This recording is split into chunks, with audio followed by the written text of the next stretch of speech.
we flipped a coin and we decided we're going to go into HVAC, and in retrospect we should have just like started replacing sewers because we were already like sort of set up to do this, and it was like it's sort of better margins and it's easier to manage and it's like more core to what we were doing, but we have to be difficult because I have to be difficult sometimes. We're like, all right, we're going to do HVAC. So I went out and I learned. I went to a bunch of different businesses and I learned how to do the HVAC process. I was trained through an industry group that does a lot of engineering and residential HVAC like the right way, like how to do it the right way. Mm-hmm. And then I learned from some manufacturers how they do their stuff, which is also the right way. And then brought that back and hired the people. And so the summer of 2015, I, like whatever I was doing before in the business, I stopped doing. I came back, I wrote a business plan. I went and I found the supplier relationships with the HVAC equipment. I found the supplier relationships with the supply houses.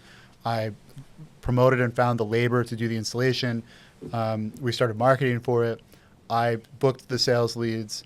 I ran the sales leads. Wow. I closed the sales leads. I put together the install packets. I ordered the equipment. Like there's like a matching process that has to happen. Mm-hmm. There's like 100 little steps that go on in this. Yeah. And it's like, so I was doing all of this for like maybe 5 months, and I was like, man, I gotta get some help. And I remember the first job we did, it was like I went to this woman's house and I sold her this HVAC unit, and it was like, I remember it was like $10,000 for this HVAC unit.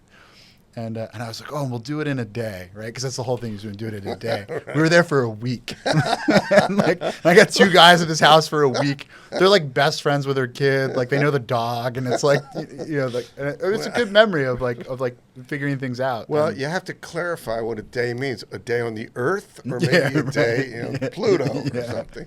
Yeah. So it was a learning experience, and then over the course of the next, I'll say 6 years, I probably rebuilt that business 4 times to make it like how I wanted it to be, or to operate how I wanted it to be.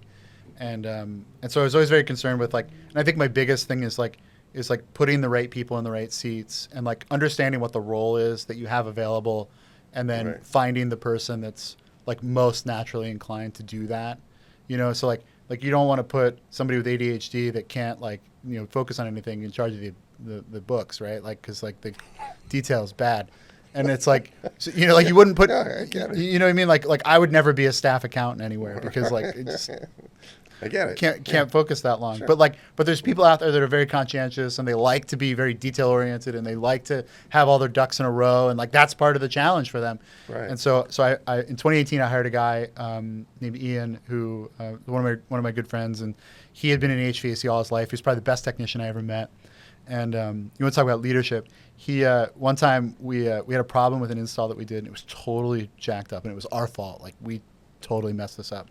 And the client called, and it's just like you told the story before. Like I don't get those calls. Like the customer service people get those calls. Right. I just have to remind people hey, we got to do the right thing here. Right. So Ian blocks out a schedule the next day or whatever it was, and he takes all the install crews. So we don't do any work this day. He takes all the install crews to this person's house. And we, at the time, wore white, short sleeve Oxford shirts with blue pants. And so he's in his uniform. They're all in their uniform. And we had always had a problem with, tech cleanliness, their uniforms being cleanliness. So he goes into this house, and it's summertime. It's June. So it's in this attic. It's 130 degrees. He goes into the attic, and they, go to follow him. And he's like, no, you guys wait out there. He rips the entire system out himself and hands it, down out of the attic.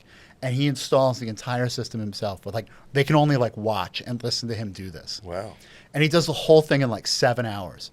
And wait a minute now. He took it apart, and then he reinstalled all the parts. Made it right. Did it perfectly with the same parts. No, we had to use all new stuff. Okay. And so we'd use all new stuff, and he did it perfectly, exactly how he wanted it done, how he wanted them to do it. He brought them all up, and he was like, "All right, see how this is done?" And they're all like, "Yes." And he's like, "This is how every job should be done."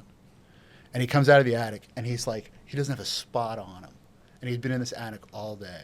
Wow. And I was like, guys, better up your game. And so that was sort of there's in business, there's there's these stories and these legends that get created. And so the legend of Ian and the clean shirt is a big one that lives on.